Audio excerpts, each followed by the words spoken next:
Yo, listen, like, subscribe, follow, the whole nine. You know what it is. Let's go. That's my baby. That's my baby. We're going at it at 110%. I just want 5 minutes of happiness, please. Just give me 5 minutes. And they scored. They did it. Left, feet left. What the hell was that? Oh, yeah. What the fuck are you talking about?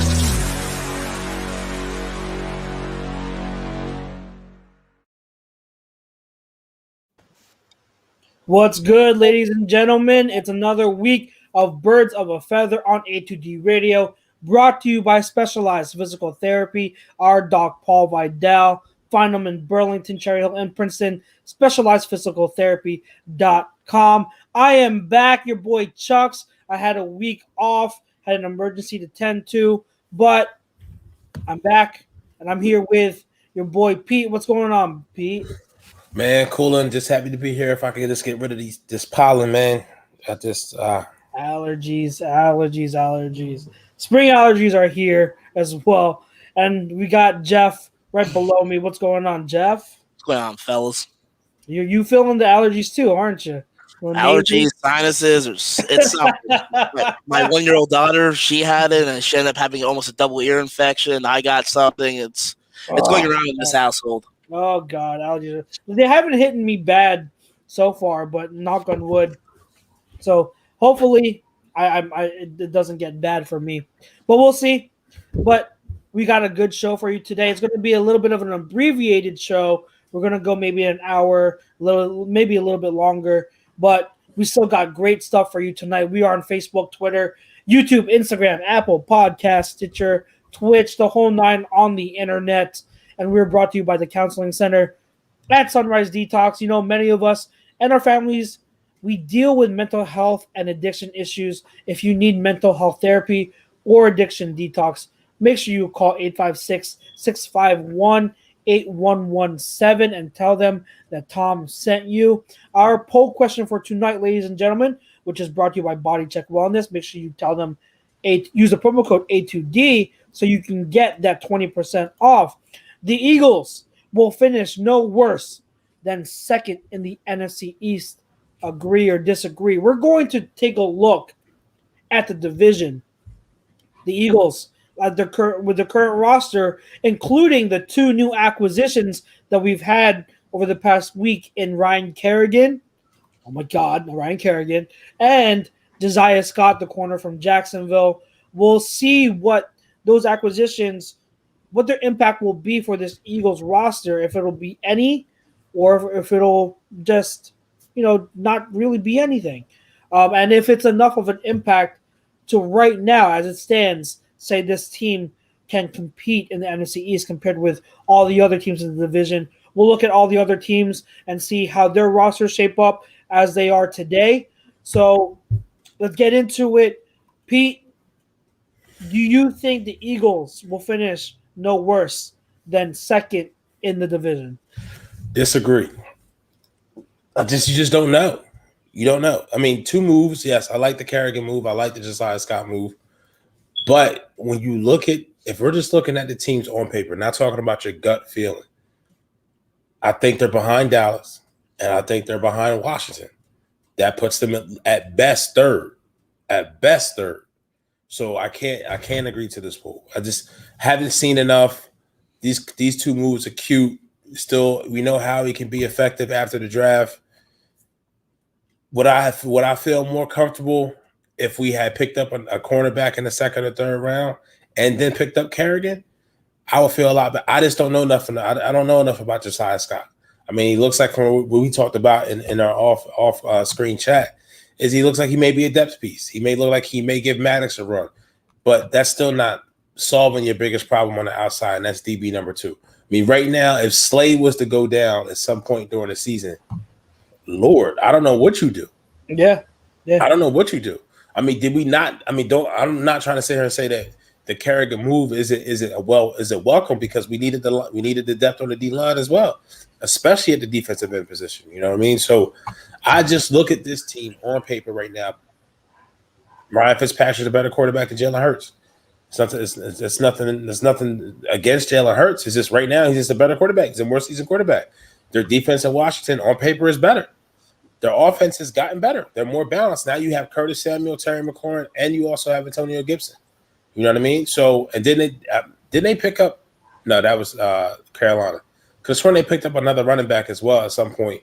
The Jamin Davis, the Kentucky linebacker, their first-round pick was a little bit of a reach. But when you have a defense like that, you can afford to take a risk like that. And we know what Dallas is. You know, Dallas got one of the best playmakers at any position in the draft at the 12th pick overall with Micah Parsons. Then you double down and you get Jabril Cox at some point. Is the secondary still questionable? Yes. But can they put up 28 points on the board, rolling out of bed with Dak if he stays healthy and stays upright? Hell yeah, they can. Can we say the same thing about the Eagles right now? No, we can't. We can't. There's no cohesiveness. You know what I mean? As much as we want to sit here and say about Mike McCarthy and his coaching scheme and maybe Dan Quinn and his successes and his failures at Seattle, but successes, failures at Atlanta, you don't know. But Nick Sirianni and our team is just really unproven. So it's hard for me to agree to this poll when we don't have enough information. All right, Jeff, what you got? I have to agree with Pete. Look, until this team can prove to me and prove to the rest of us that they are a winning football team, we have to remember, once again, we say it every single week, this was a 4-11-1 football team a season ago. Yes, they have one of the easiest schedules next season in the NFL, but what did they really do this offseason to really, in your opinion, make them an extremely better football team than they were a year ago? And granted, I understand the division on paper isn't that great, but I kind of feel the rest of the division have made improvements to their weaknesses from a year ago. Like Pete brought up, Dallas with their defense, getting Micah Parsons, addressing the defense in the draft. The Giants and Washington upgrading at quarterback with Fitzpatrick, in my opinion, is a very underrated move within the division. You look at the Giants; they're going to get Saquon Barkley back next year. Who knows how much of a difference he's going to make for that football team? So, and with the uncertainty and too many unknowns with this franchise and with this team, we don't know how Sirianni is going to be as a head coach. We don't know if Jalen Hurts is going to be our franchise quarterback in the future, if he can play up to a high level next season to being thrown in as the starter. There's just too many unknowns, and this is too young of a football team. And yeah, they're making these moves to bring in some of these veterans that are only going to be a short-term answer, but I don't really feel they're going to jumpstart them or jump them over from a 6-win football team to a 10-win football team. So yeah, right now I'm going to have to disagree on the poll until this team and this coaching staff and the players on this team prove me otherwise in training camp in the preseason at least. I'm like back and forth with this. Mm-hmm. I'm going to disagree, but I'm also going to preface it by saying that I think it's very possible we finish second or finish first in the division. The reason I say that is I think you have to look at the division, how it's been over the past, 15 plus years. No team has repeated as division winner. I think that's still the trend. So I like Washington a lot. They could break that streak, but we'll see. I think it's still, even though I'd say they're the favorites in my book, we still don't know how consistent Ryan Fitzpatrick will be. He's never been a model of consistency, and that's why he's more of a journeyman quarterback. So they don't really have a young QB that that is the future that they can lean on. So that's Washington. And with Dallas, I said it 2 weeks ago when I was on here, like, I don't know how much better they got with the draft and free agency. Like, yes, Dak Prescott coming back healthy is great, and that'll make them a winning team. That at least makes them around a 500 team because Dak's that good of a quarterback. But I still don't believe in Mike McCarthy. I still have really big question marks about that defense. And yes, they got 2 great linebackers, but they didn't address anywhere else. And what was the biggest weakness of their defense last year? It was the secondary and the pass rush. Has the secondary and pass rush improved? No, it has not. At least not on paper. At least not how I project their roster. So it's up in the air. And the Giants, it all comes down to their coach, their quarterback, and the rest of that team. I mean, I don't believe in either of them. I don't believe in Joe Judge. I don't believe in Daniel Jones. So we'll see what about them. I am not as confident in the Giants as some people are. So the division is a toss-up. So even though I can't say or guarantee that they won't finish worse than second place, I think it's still very possible. So I'll disagree with the poll under the caveat that, hey, they can still contend. No one ever knows. And, hey, if Sirianni is as good as the coach as we hope he will be, and if Jalen Hurts makes a drastic leap this year, you could argue that this team is right up there with as good as anyone in the division and could come out on top. So we'll see. I'm not going to put it down in Sharpie marker, but I'll pencil them in as a contender. You know what I mean? Yeah. Just to expound on that, like I don't want, like I see Tom chiming in. What's up, Tom? That's true too, Tom. But we may be the most stink out of this division that stinks. And I say that to say this: do I believe that this team is better than a 4-11-1 record? Yes. That's even if you don't add any of the moves that they made in the offseason. This team was just bad luck, just riddled with injuries. I would say that to say this. I don't know what the fan that you rocking with us. If it's your first time in here, like, share, subscribe, so that way you turn your notifications on, hit that little bell, because we need you guys. We're here for you. You know, we're here because we want to have our voice heard. But there's nobody listening to us. It don't mean shit. You know what I mean? So thank you for rocking with us. This isn't all rosy. Like this is gonna sound crazy. I love seasons like this.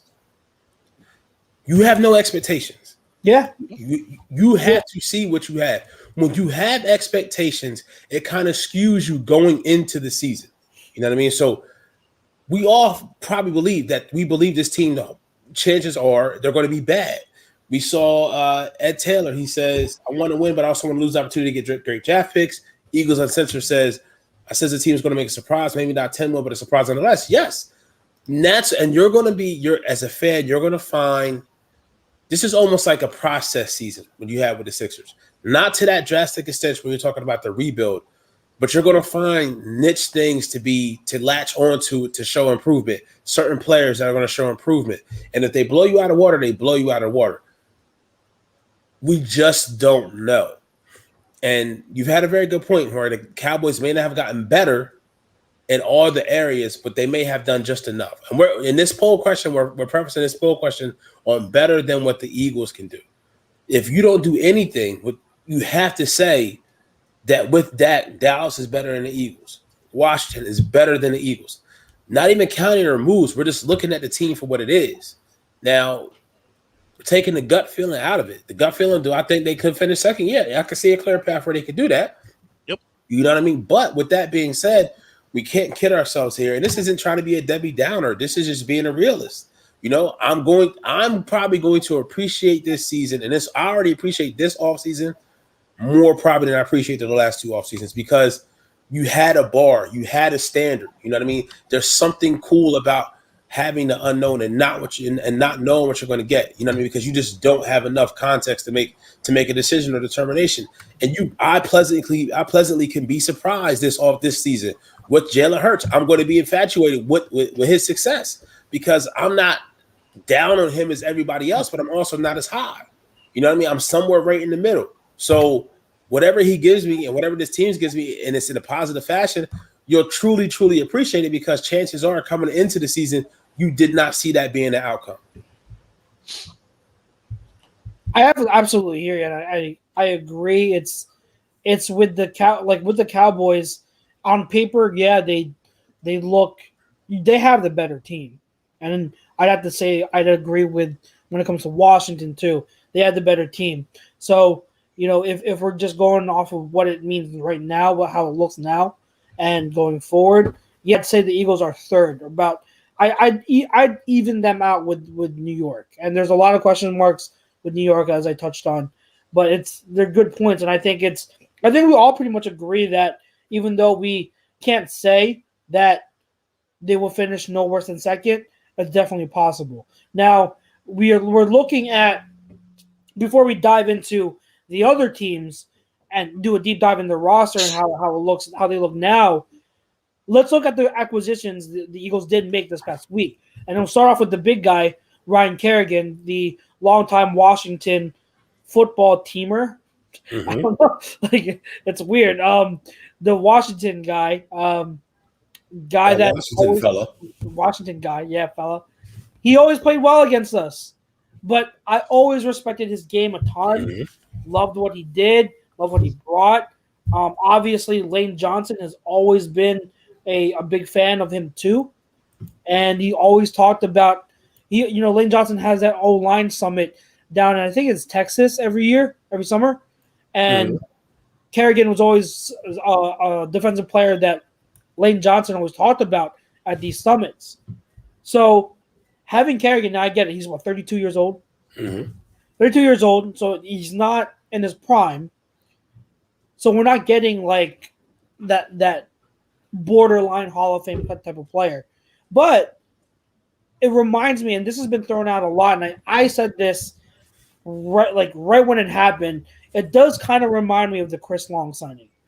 And the fact that, yeah, older vet, but a great leader, and it's going to fit this defense in the sense that he's going to be rotated in for certain spots, and that's going to benefit this defense a lot. Donovan, thank you so much for your contribution. He says, if the Eagles get a corner and a linebacker by June 1st, how do you guys feel then? Depends on the corner. Yep. If they get, for some reason or somehow, they do get Steven Nelson, which I have my doubts about. Like, a lot of teams are bidding for Steven Nelson. But if they get Steven Nelson, that'll help a lot in changing my tune and saying that, okay, I think it's not, depending on health, it's not as serious at the outside. I think we'll have, a solid secondary.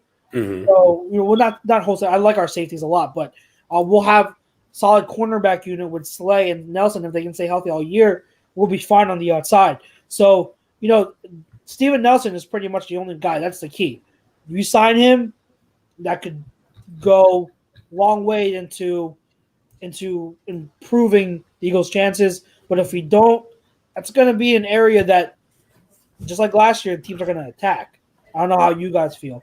Like, for me, linebacker is what it is. I mean, there's no other linebacker in free agency we could sign that would really drastically think, oh, yeah, now that's the difference. No, we got Eric Wilson and everyone else, and Singleton, and maybe Davion Taylor progresses. So linebacker is what it is. There's no one really out there. But what do you guys think to his question? Jeff, you want to go first? You can go first. Go ahead. So it'll help. I mean, like Chuck says, with the corner, I mean, they just traded for a corner really to fill a body. You know what I mean? It's almost like they got a camp body. Like when you sit here and say you get a QB, you get a camp arm. We just don't know what Josiah Scott's going to bring. So it could help. I mean, they're already kind of cash strapped, and I think they're going to be outbidding the Steven Nelson extravaganza. I mean, for me, I'll give you another move of choice to somebody else that's out there, and he's still a free agent. You already kind of doubled down with Ryan Kerrigan. Go get me Melvin Ingram for a year on a prove-it deal. Make your defensive line just as pass rush happy as you can to take that pressure off of that secondary position. Because if you put more talented pass rushers on the field at one time, imagine a D-line with Kerrigan, Fletcher Cox, Brandon Graham, and Melvin Ingram, all rushing the quarterback at the same time. I mean, I'll take that. I'll take that front four in that NASCAR type of situation. And then, because they are, like Chuck already said, the linebacker position is going to be what it's going to be. You know what I mean? With the corners, you just got to kind of make do. But you are putting a lot of eggs in one basket with the cornerback position, especially in this style of football, the way it's played in the NFL right now. So I can't just sit here and say any corner would be helpful if they sign him by June 1st or after June 1st. Depends on who it is. You know what I mean? That's just me. I don't know how much it's going to move the needle because there's so much preference on who it is. And then, like Chuck said, who's out there? I mean, could they trade for somebody? They could. You know, we're all wanting the Gilmore pipe dream. Can we get Stephon Gilmore? But when's the last time you see Belichick give up on somebody or trade somebody that has some tread left? Never. I mean, Chris Long may be the only one because he left New England. Long and blunt. That's it. And that's it. But other than that, he knows when to get out. You know what I mean? So that's my thoughts to answer your question, Donovan. Yeah, it's really all going to depend on who they possibly are looking at. And like you said, I was going to allude to the thing Howie brought up in the one of his press conferences recently is that this roster ain't fully assembled yet. There's still talks behind the scenes, and there's still possible moves that we're not hearing about yet, like when they traded for Ronald Darby late in the offseason. So there could be other instances or a player that possibly could be on his way out or possibly on the possibly getting cut, that they might be able to make a move. But even if they do get a corner, I don't feel it's going to make that much of a difference for this season. Like we keep on bringing up, this team just has too many question marks and too many holes for them to really address all in one offseason to hit on every single one of them. They could probably become a playoff contender, but definitely not a Super Bowl contender unless Jalen Hurts plays lights out or someone surprises us. So even if they do get a corner, it's great. And I kind of feel that's why Howie and them made the move they did with Kerrigan, because they're trying to go and win the battle in the trenches and try to get that pressure on the quarterback to relieve the stress and relieve the pressure off your secondary, because they realize that the secondary right now, especially the cornerback position, is a weakness.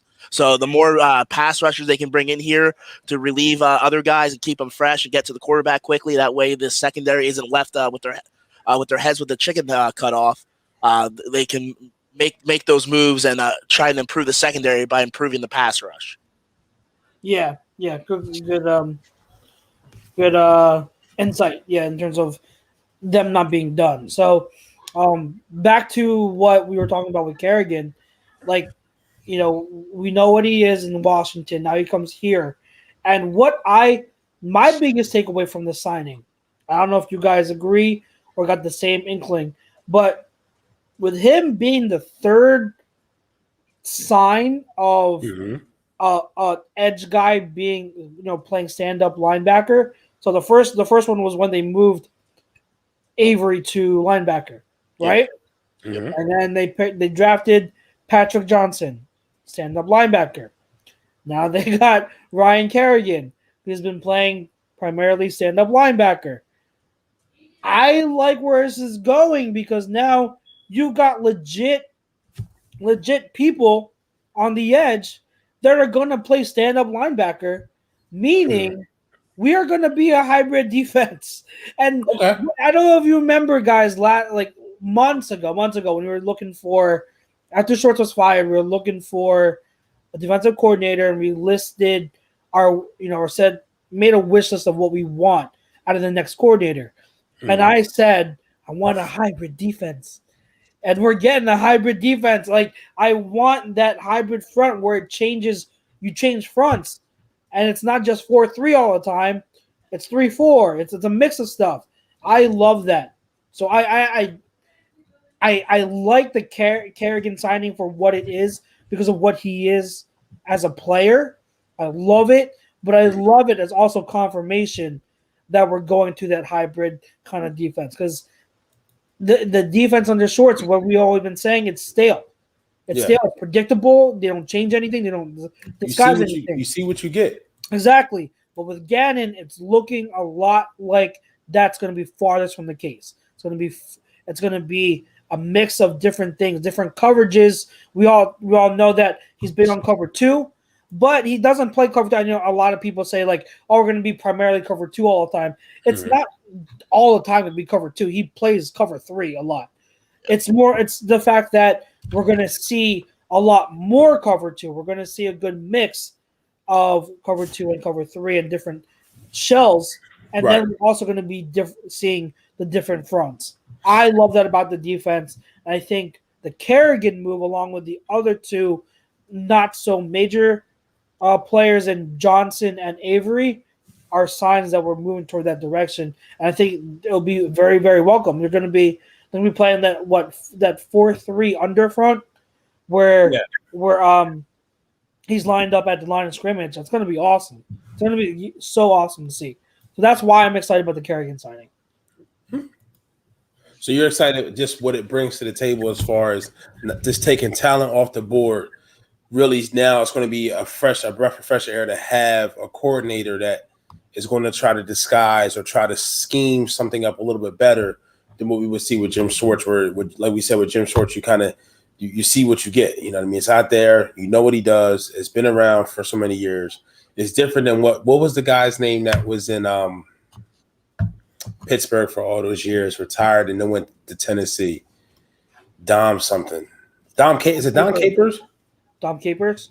Was it Dom Capers? Yeah. Where you never knew where the blitzes was coming from. And that's kind of what he did. And you kind of knew what the base was, but he would bring the pressure from unorthodox areas. So definitely I see your point there.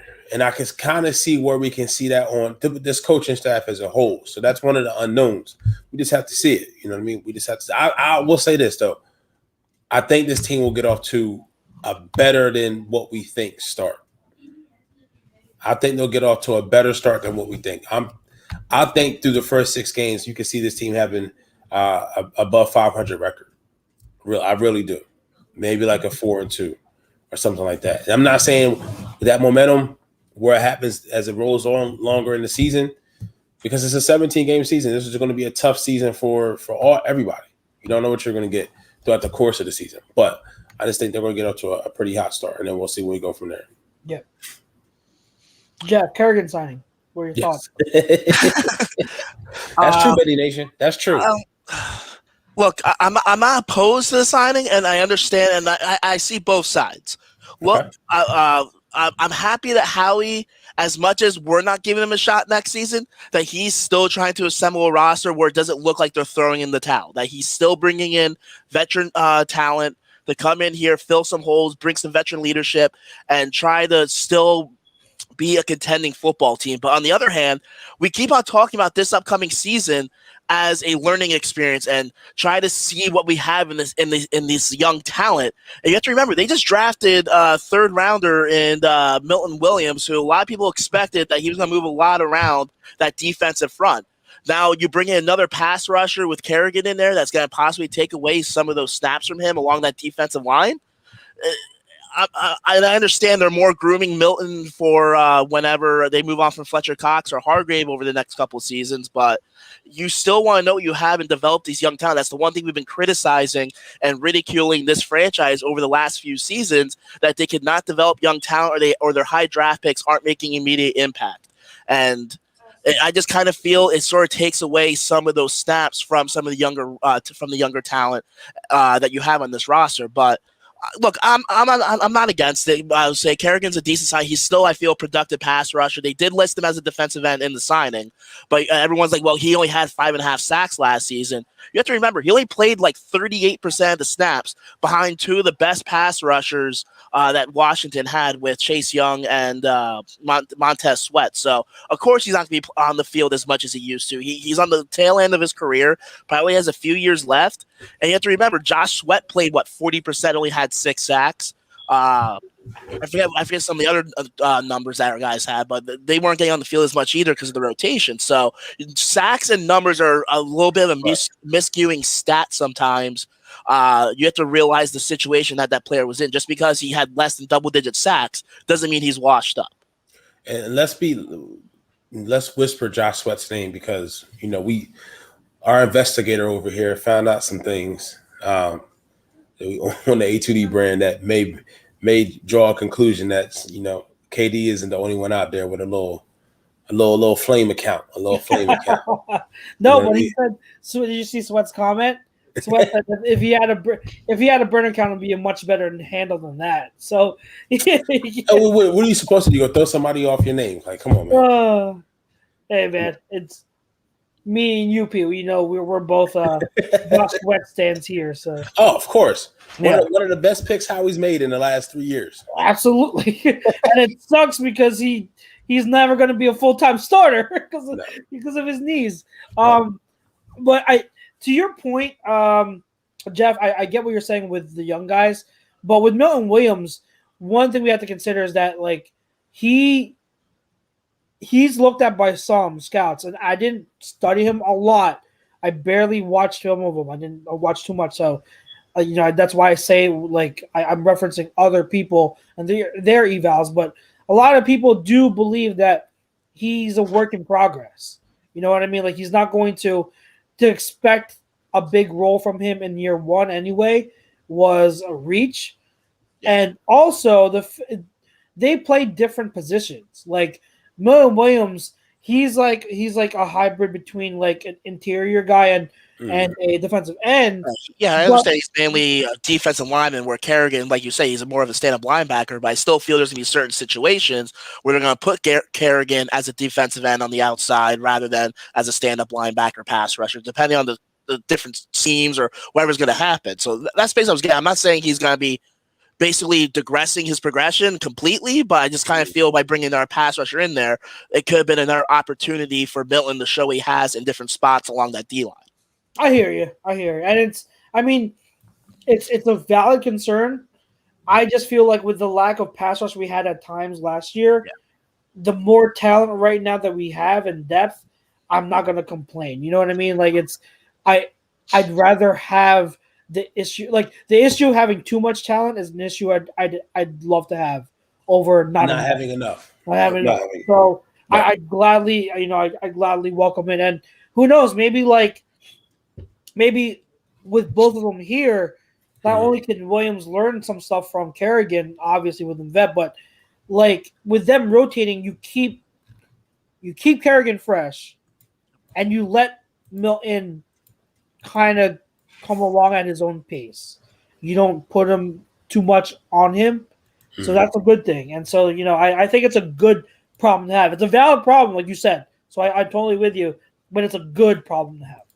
Now let's get into Josiah Scott, which is the lesser name that we picked up. We traded for him, and a lot of people, we don't know him. I barely remembered him from last year's draft. Me too. I forgot about him. And what I remembered, he's pretty much a slot, and he reminded a lot of people of Avonte Maddox, like a lot of the same type of stuff. And so my assumption in the trade was that, hey, it's competition. They're going to bring in competition in the slot for Avonte. So if Avonte doesn't pan out, Josiah Scott's going to have a really good shot at starting in the slot. And remember with Avonte, and just like with Sweat, I was a big fan of the Avonte pick. I liked it a lot. And he's been disappointing. Now, some of it's not his fault because he's not an outside corner. They tried to make him an outside corner. But I think with Avonte, even when it comes to his play in the slot, what I want to see him be better at is zone. With Avonte, he is more of a man corner that just likes to stick right in the hip pocket of the receiver. Right. But when it comes to zone defenses and zone exchange and zone spacing, because when it comes to zone coverage, you got to know all that stuff. It's not just about like sitting in a spot and waiting for things to happen. You got to know about spacing and exchange. He doesn't do that well. Right. And so, like, if this defense, the Gannon defense, is going to play a lot of zone, Maddox has got to pick that up better than what he's shown before. So I think it's a good idea to bring in Scott because Scott can compete with him and push him. They push each other. So I like the trade too. I mean, the guy we traded, I forgot we had him. Like we give up a 6th-round pick 2 years from now, and it's barely anything. But Jeff, your thoughts on the trade? Obviously, there's not much we can say on it, but like anything else you want to add? You pretty much hit on all the points. He's a guy that's going to provide some camp competition for them, a guy that is going to possibly be fighting for that slot corner position. And the thing is, if they bring him as a slot corner or Avante, they're losing the outs with him, who's going to be that other outside starting corner? Are they going to try to go with Avante, or is it going to be Zach McPherson's job to lose to try to get that outside corner position, who people felt is more suitable for the slot in some people's opinion? So it just, once again, we traded for a corner, but they didn't address the major need that they had. Once again, they continue to get the same type of guy. That's the same thing they did last year when they signed Nicole Roby-Coleman. They basically had a competition for the slot corner and had no outside cornerbacks. So hopefully they're, like Howie keeps on alluding, that they're not done making moves. It was a little, not weird, but I understand we had an extra 6th-round pick, but the fact that they gave up an extra pick for this guy, I kind of hope he at least makes the roster, at least as a special teamer or something along those lines, because you did give up some draft compensation for him that you could have used elsewhere possibly. But the nice thing, he's undersized, like 5'9" or something, but he does have a quick speed. So I don't know if he's had any experience in the return game and out of college or something, but maybe he can be one of someone's special teams that can bring that speed in the return game on kickoff return and punt return, maybe. Pete, any other thoughts? I'm seeing some interesting things, like the move in itself. Okay, I understand. You want to get some talent. Jacksonville, we kind of talked about maybe 3 weeks ago. They kind of had a surplus in some corners there, just like Miami, But this move tells me one or two things. This move can mean that either he's competing with Maddox or Maddox is getting the first crack at being the DB number 2 on the outside. Yeah. Okay, good and point. And then Scott being in the slot and competing with either McPherson or maybe Craig James, things of that nature. So in the move in itself, I see why you would do it. Real quick, that I think the atmosphere of competition and then who they brought in with the Ryan Kerrigan move you kind of talked about with Johnson. I think also with the stories we've seen this offseason from the front office and then the kind of turmoil that it was last year with the coaching staff and the players, I think also they're bringing in players who can contribute in some capacity, bringing in depth, but also bringing in leadership as well. I think they're trying to reset the tone of the locker room. And that's why you bring somebody like a Ryan Kerrigan in. So you bring somebody like Anthony Harris and Eric Wilson in to make not only the players comfortable on that side of the ball because they know the scheme, but also to give these coaches who are first-year coordinators or first-time head coaches to make them comfortable as well, to create some type of sort of familiarity, So, but I mean, with the Scott signing and point is just, I'll leave it at this. We have to see it. I like the thought process. When we gave up a 6th-round pick, we got rid of somebody that shucks didn't even know was on the team still, in Jamison Houston, who I forgot was on the team my damn self. So it's not like you gave up a lot of capital. You know what I mean? This comment is so true. Benny's comment, this organization has a tough time developing corners, and our standout pieces at corner are guys who picked up in free agency.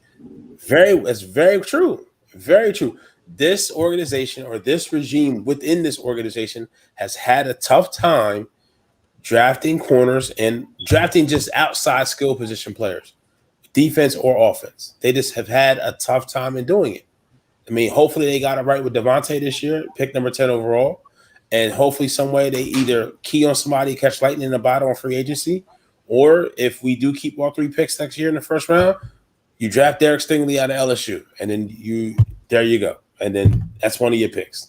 So, and then it just sucks. You got to wait a whole nother almost a full 365 to get back to that point to see who we want to pick.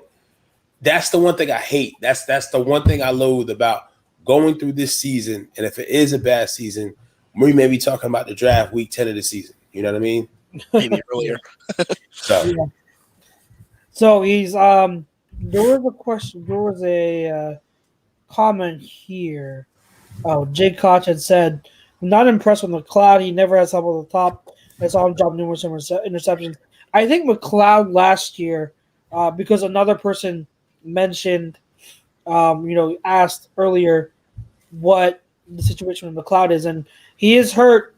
He hurt. I think his ACL, but whether he's going to be back in time for the regular season remains to be seen. But I liked what we saw from McLeod last season. I thought he played better than I expected, and he stepped up. It was documented or reported that he stepped up as a leader big time. So that's great. But you know me and what I've been saying for months, years now even. Like, he's not a true center fielder type of safety. He played that role, but he wasn't great at it. He was solid at it. So he's a solid safety, but we always needed like that center field type of safety. With Anthony Harris, that's why I love that signing, because we finally have someone who can play center field and, takes the pressure off of hoping that McLeod comes back. And then let's hope that Kayvon Wallace, someone else mentioned Kayvon Wallace in the chat here. Let's hope that Kayvon Wallace is able to contribute in the second year. So we'll see, because I like Kayvon too out of that draft. But the next out west with Philly Foothills says we still need a CB2 very badly. Nelson is an Eagles fan, so let's hope him to another 1-year deal. And they said also earlier, what's up, everyone? I'm new to the channel, but I'm always down for Eagles talk. Thank you for tuning in. Appreciate you. Thank you so much. Remember, we got a bunch of other shows.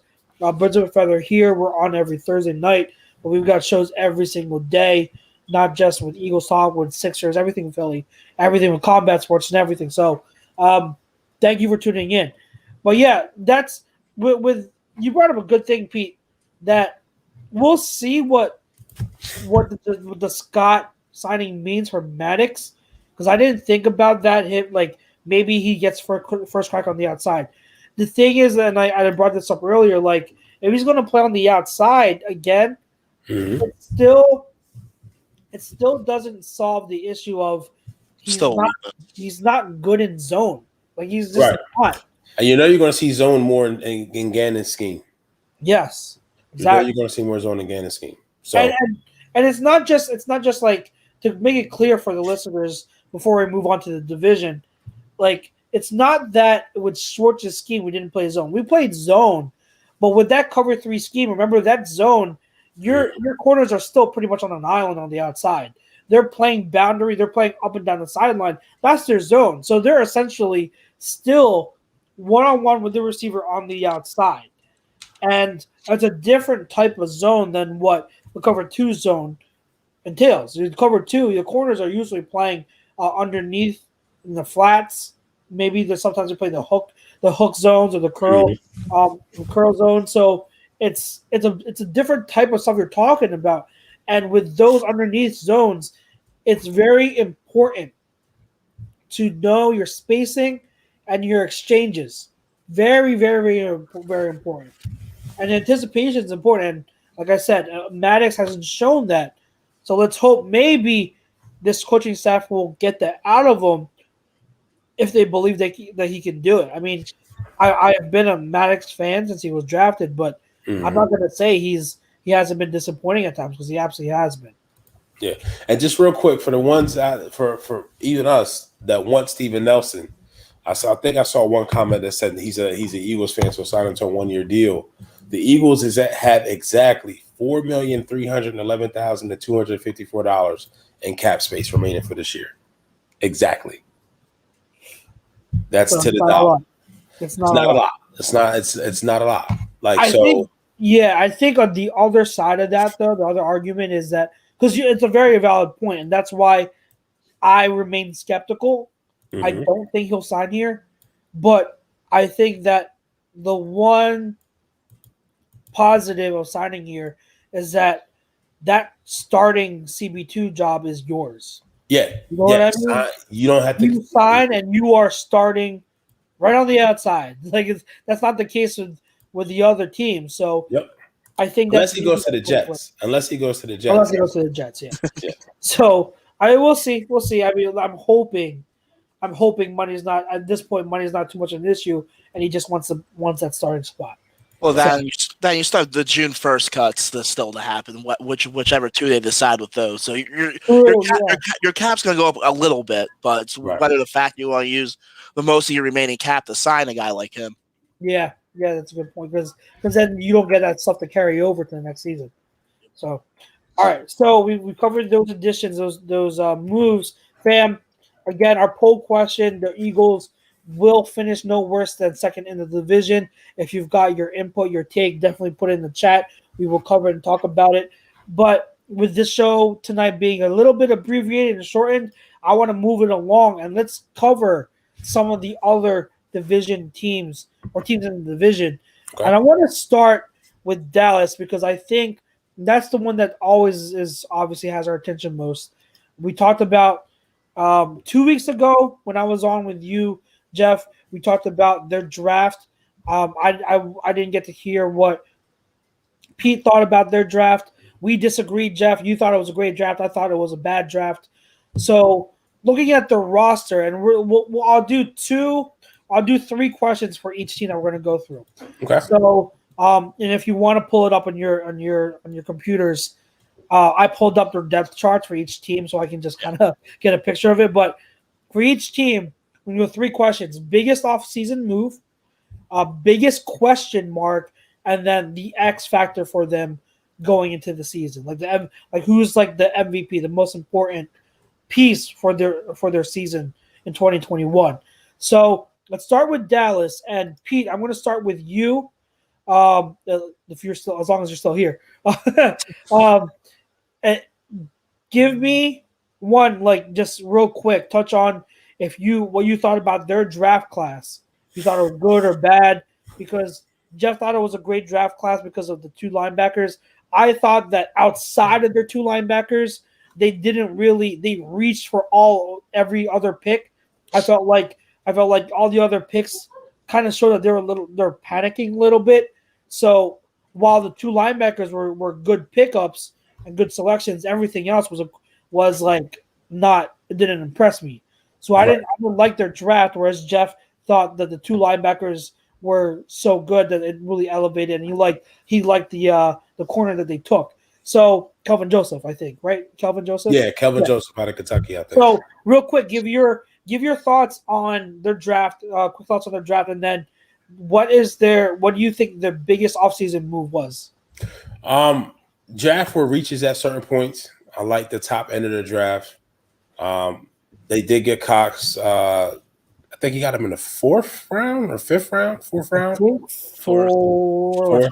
Fourth or fifth. I like Joseph as well. The reason why so that's the pros. The cons is they didn't address the offensive line when they needed to, which I think they should have, and I think that's a more glaring issue than what they want to lead on. So that's kind of my thoughts on the draft in a whole. Biggest offseason move for them was signing Dak. That's it. You lock up your quarterback. That's your biggest offseason move. Biggest X factor for them, I want to say Zeke. I want to say Zeke because quiet as kept. He had been the same Zeke for the past 2 seasons, maybe 2.5. He hasn't been the same ever since he signed his deal. And I think for their team, they need to somehow get back to that. But one of the caveats is when you pay a quarterback $40 million, you want to see a return on your investment. Like me and my youngest starter just had a whole conversation today about return on investment. And I was teaching about return on investment. So when you have a $40 million investment, you need to see some return. So it's interesting to see how we're going to do that. So that would be my X factor. And then what was the third question? I think biggest question mark. Biggest question mark.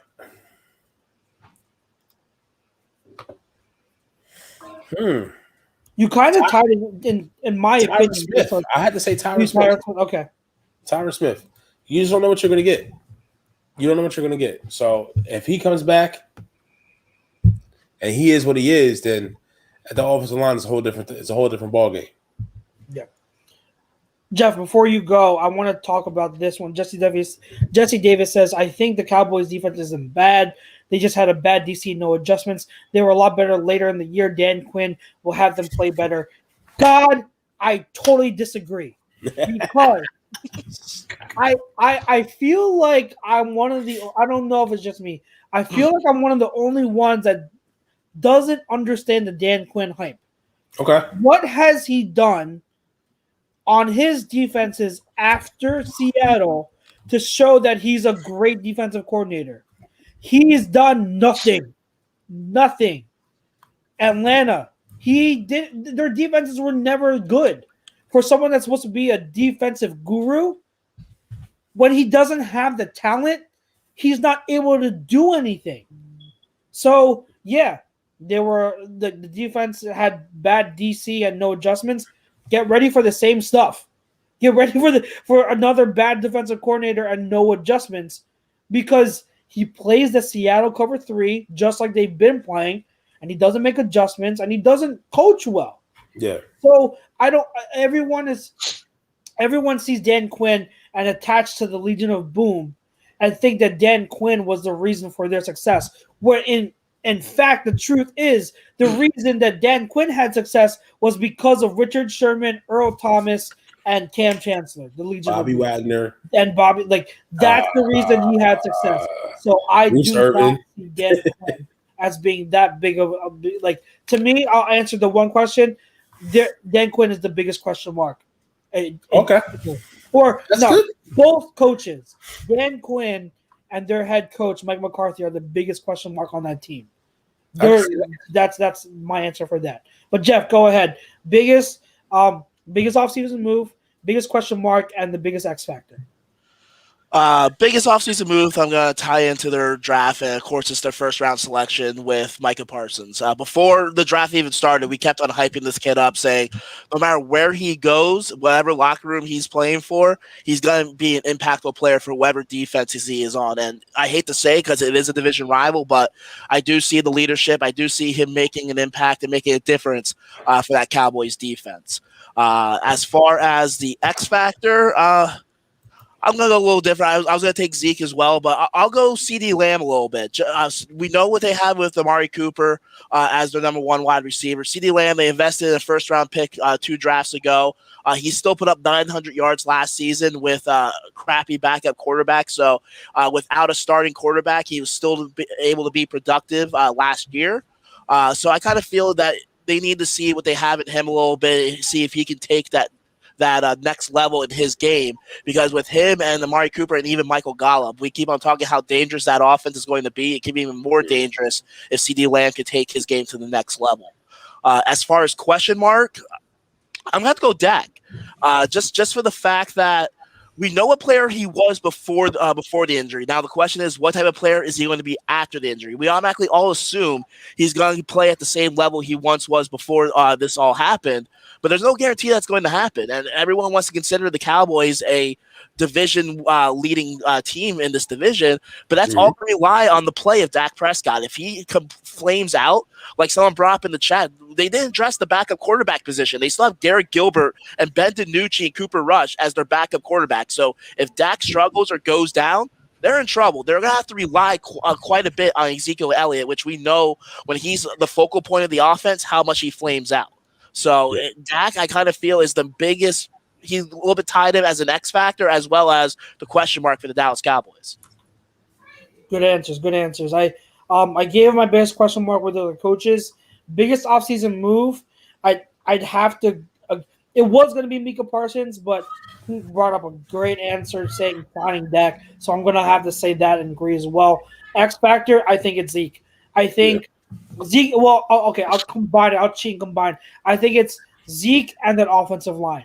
Okay. I think that in order to protect Dak, like you said, Jeff, because, who knows what he's going to be, right? So in order to help protect him more coming off of that serious injury, that offensive line and Zeke have to get back to their running game. They have to start dominating. And that offensive line was banged up, took a step back last year, a lot of question marks, and Zeke didn't look like it looked like the weakened offensive line also stunted his production. His not just production, but his ability. He took more hits. He wasn't able to break as many tackles. stuff like that. He didn't look like the same elite running back we've seen. So I think that's the biggest X factor, because if they are able to run the ball dominantly again, that'll help back, that'll help their defense, and so on and so forth. So I'd say that's the biggest X factor. So the New York Giants, all right? New York Giants, biggest question mark or biggest offseason move, biggest question mark and biggest X factor. I'll start first. I think their biggest offseason move was Kenny Golladay. Yeah. Like getting that offensive weapon, legit number one wide receiver for your quarterback in Daniel Jones. Mm-hmm. And being able to say, hey, no more excuses. We have given you all these weapons, including a legit number one wide receiver. And then you still have Slayton, you still have Shepard. We drafted Kadarius Toney. He has the weapons. So that's getting that move has said, all right, Daniel Jones, here you go. This is your opportunity. It's do or die time. Yep. Prove it. So I think that Kenny Golladay was the biggest offseason acquisition for them. Biggest question mark to me still has to be their – I don't want to go to coaching again because I use that for Dallas. So I'm going to say offensive line, like it has been the past several years. Is their offensive line going to hold up? Is it going to hold up? I don't know. I don't know. It hasn't. They've tried to address it. Andrew Thomas was horrible last year. Mm-hmm. We'll see if he's able to finally put it together and all that. We'll see. Biggest X factor though to me I'm going to say it's outside of Daniel Jones because that's a given. It's going to be Saquon. Saquon coming back from that injury. He is their best player. Could be their best player throughout the whole team. Is he going to be the same player? I think he is. I think he's a freak of nature, but we don't know. If he comes back the same player and is able to make plays, now the fact that you have all these other weapons to help him and help alleviate some of the pressure off of him, because he was the only weapon that was producing the past several years, that he can be like, I wouldn't be surprised if he makes another run at 2,000 yards from scrimmage. Like he's that talented. So I think he's the biggest X factor for that team. Whoever wants to go. New York Giants. I'll go. Question mark and X factor is – so question mark, I'm going to take the obvious here, Daniel Jones. And as far as off-season acquisition, off-season moves, it's hard not to go with the Galladay. I just don't know like where he fits in. Like I don't know enough. Like Daniel Jones he hasn't shown me the consistency enough to where I know or I can foresee how they're going to use Galladay. Because Galladay to me reminds me of a young Alshon Jeffrey. That's what he reminds me of. Maybe a little faster, maybe a little bit better on the outside to create separation, but he's a jump ball wide receiver. As far as best offseason moves, I'll go to the draft, and I really think that they definitely got value out of drafting Azeez Ojulari out of Georgia when they got him. Yes, yeah. And I think ultimately that could be their biggest X factor for me, because if he can give them that, when you have Danny Shelton, when you have Leonard Williams, and if they can get pass rushing, that's how they won their two Super Bowls. And their two most recent Super Bowls were not because of the offense. It was because their defense and that defensive line was able to create pressure all game for 60 minutes. They were able to create pressure and bring the noise. And I think Ojulari to that defensive line and that defensive front, which is low key, Patrick Graham is over there. He's doing some things. And I was literally looking at their depth chart. I mean, obviously they picked up Adoree Jackson, but if you just look at their starting base 3-4-D, there's talent almost at every position. Better than what we're putting on the field overall as a unit. You done? Yeah. I'll keep it short and sweet. Probably the biggest offseason move. I can't believe no one has said this. The fact that he was a Super Bowl hero for us, Corey Clement. No, I'm not being serious. Of course, Kenny Golladay. Look, they got Daniel Jones a weapon. No excuses going to next season. X Factor, Saquon, I agree with Chuck's. He's going to make or break this team, and especially taking the pressure off Daniel Jones, who is my question mark. Since the Giants, they don't know what they have with their quarterback yet. So he could be a bust. They can finally realize that he's not the quarterback in the future and move on from him, or he can pan out and maybe be a guy that is a suitable starting quarterback in this league for them. So it could go either way. It's going to be a make or break season for Daniel Jones this upcoming year. Nice. Okay. All right, so Washington, the last team before we wrap it up here. So Washington, defending NFC East champions. What do you – whoever wants to start. I started before, so I'll have one of you guys start. Biggest question mark, biggest offseason move, and biggest X factor. Question mark is the left side of their line. That's the biggest question mark. Who's their left tackle, their left guard? Yeah, because they just released him. How many? What's his name? Moses. They just released too. Yeah, Moses. But he's on the right side, so I mean, he didn't throw the offensive line as a whole because all you got is Brandon Scherf at that point. Yeah. All you got is Brandon Scherf at that point. Biggest offseason acquisition, Curtis Samuel. Like I talked about it earlier, what he'll be able to do to that offense and the balance that it'll bring, it'll be tough. It'll be tough. X factor for them is. That's tough. I mean, for me, I'm gonna go with the rookies. I'm gonna go Davis because even though they had a great defense last year. I mean, don't get me wrong, and a lot of people don't talk about this enough with the Washington football team defense. Yeah, it was a great defense. It was definitely one of the top ranked defenses based on numbers. But they had the last place schedule last year. Let's not kid ourselves that. You know what I mean? So, and I think they only play like 2 or 3, maybe 4 good quarterbacks. So they really weren't tested that much. I mean, hell, we had them running on the ropes in week 17, and we had to pull Jalen Hurts just so they can win the division. You know what I mean? So, but how they'll use Jamin Davis because I don't think their linebacker core is as strong as they would like it to be, and we know what Ron Rivera brings to the table. So that is it for me. Transaction. Of course, starts with the quarterback position. Getting Ryan Fitzpatrick.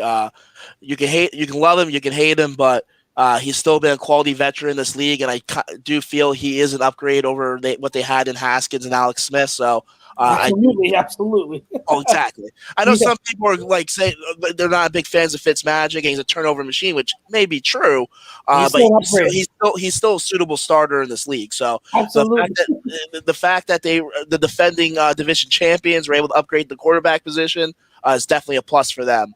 As far as question mark, go similar as Pete. It's going to be that offensive line. The fact that they just have continuing players in and out of that starting lineup, even before the start of the season, moving on from a couple of players, and a lot of question marks along that offensive line. So I do feel that is going to could be a weakness if they don't pan things out, and it's going to possibly make or break how their season pans out, because we saw what happened with a lot of teams last year. If you don't have an offensive line to protect, it doesn't usually end well for your franchise. As far as acquisition, I don't even know who the hell they even freaking got this last offseason. Not acquisition, X Factor. I'll go Antonio Gibson. Just for say he showed some promise last season. I feel he can take his game to the next level this upcoming year. He still had 795 yards out of 170 carries last year and 11 touchdowns. So with Ron Rivera, another year under him as a head coach, I feel they're going to find ways to utilize him a little bit more. And then, of course, they have McKissick out as a backup. So that 1-2 punch with them. I do feel Washington's going to be a dangerous running football team, and it all starts with Gibson up front. I love Gibson. Yep. Love me some Gibson. Gibson's good, man. Sign me up for any Memphis running back, man. Yeah. Yep. So, biggest offseason move. I'm going to go a little bit out in left field. Not in left field because it was a really good draft selection. But I really loved them taking De'Ami Brown. Yeah, I forgot about it. Like, oh my God, man. Like, getting someone on the opposite side of Terry McLaurin to run deep and stretch the defense vertically like he does, He can just do that all season and he'll have an impact. Like, I was going to take a huge load off of Terry McLaurin. And Terry McLaurin's a freaking stud. Yep. So, it might not be the biggest, but personally, to me, that's my favorite offseason move from Washington is De'Ami Brown. I love me some De'Ami Brown. So, biggest question mark, I mean, you guys have mentioned a bunch of them. I mean, take your pick. You could go offensive line. You could go quarterback. That all would fall into it. So I don't need to reiterate. You guys touched on it, but I think that X factor still falls in line with the quarterback. And I know that who is it here? Someone here, Mr. Wing, says Fitzpatrick is not an X factor. He's to define what X factor means. It's not saying that he's great. All right. It's saying that his play, his performance will have the biggest sway or impact on this team. And I think that this team has the talent and the coaching, but going into this offseason, what was the biggest question? It was quarterback. Who was going to be the quarterback? And like you said, Jeff, Ryan Fitzpatrick's no one to write home about. There's a reason why he's a journeyman quarterback. You know, he's good for maybe half the season, if even, and you know he's horrible the other half. So I totally get it, but for that reason, to me, that's why he's the X factor, because he was the missing piece for Washington in terms of being a legitimate contender. He was the only question mark.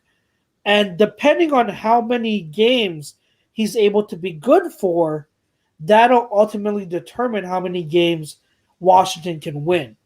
Right. And I know it sounds like oh, that's the obvious statement. It's a quarterback, but it's for Washington specifically, knowing they didn't have anyone and knowing that there's no one behind him. He's the guy. Like with Miami. He was the starter, but they had Tua last year. Right. You know what I mean? It always feels like there was another quarterback behind him, a younger one. But right now, there's no one. He is the guy. So their success kind of rides with him.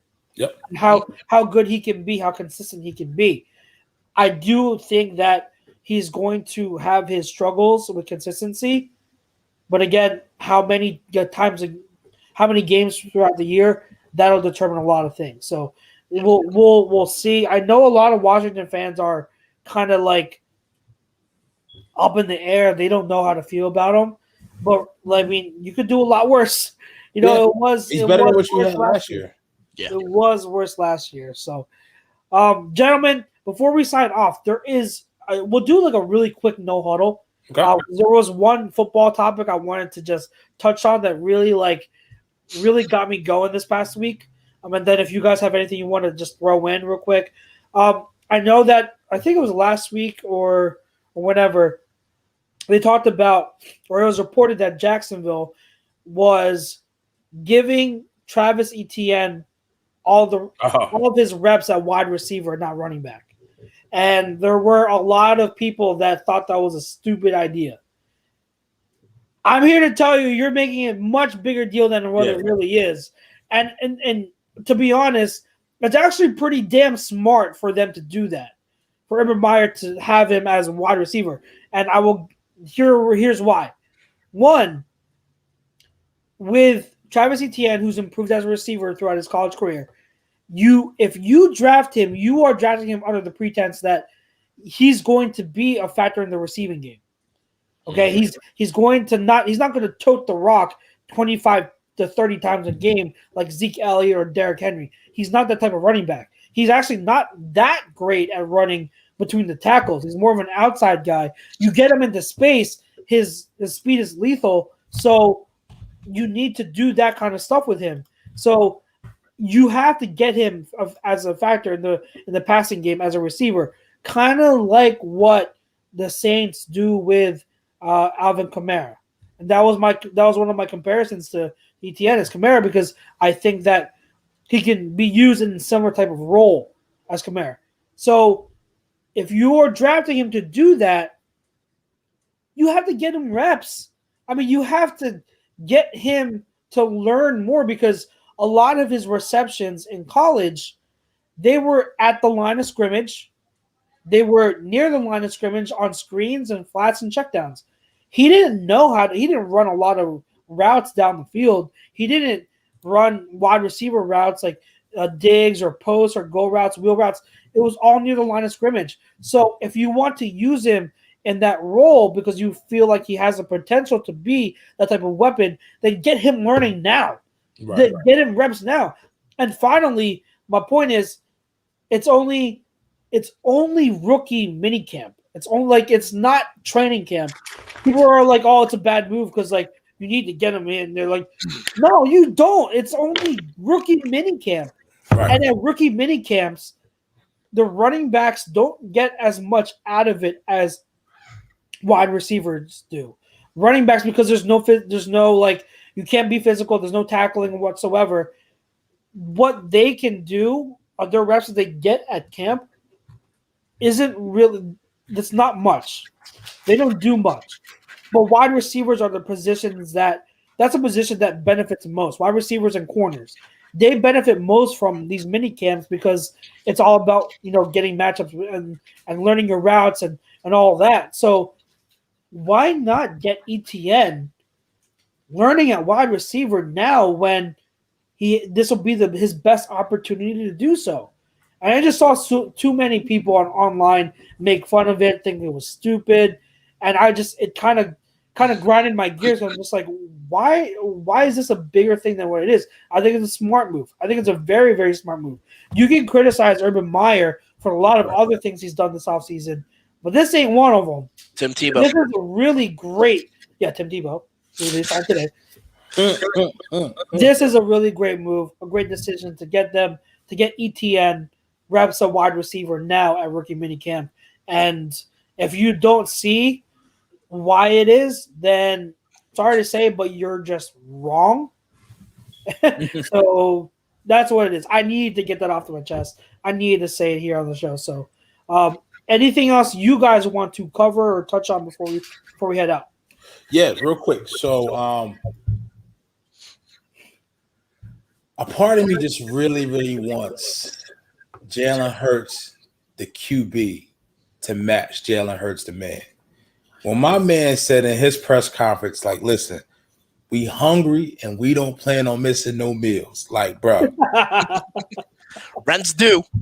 Bro.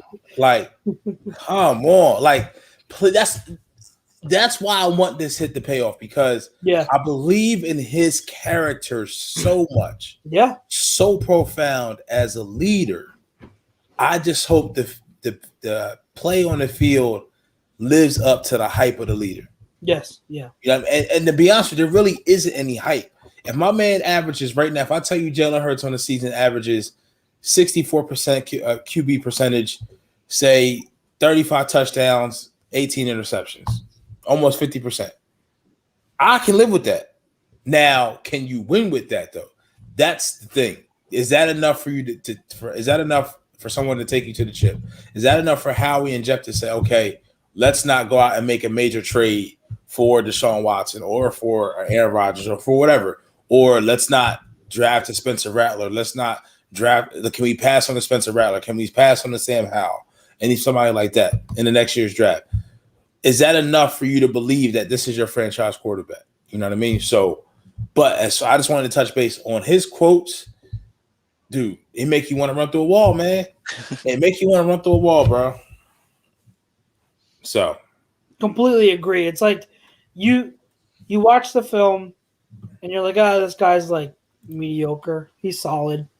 But then you listen to him and it's like, how can he not be elite? Like exactly. It's crazy. It's like this guy is, I've said it since we drafted him. He's so easy to root for. Yes. So easy to root for. He's a great young man, character through the roof. So I completely agree. It's like it's going to be so much fun if he turns out to be great. So I want it to happen so bad, but like I'm trying not to jinx it. So yeah, I'm with you, Pete. Jeff.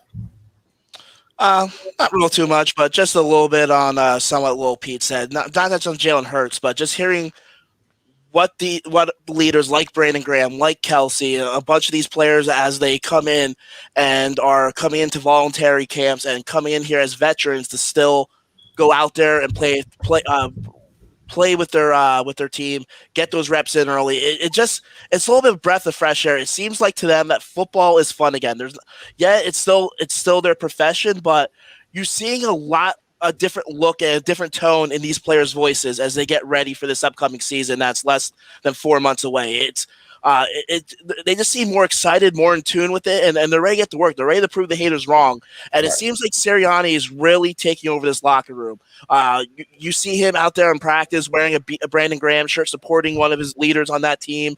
It just shows that as the new guy, he's still there to support his players. He's still going to be there for him, and I kind of feel the players are respecting him for that and really buying into what he has to say and what he wants to do.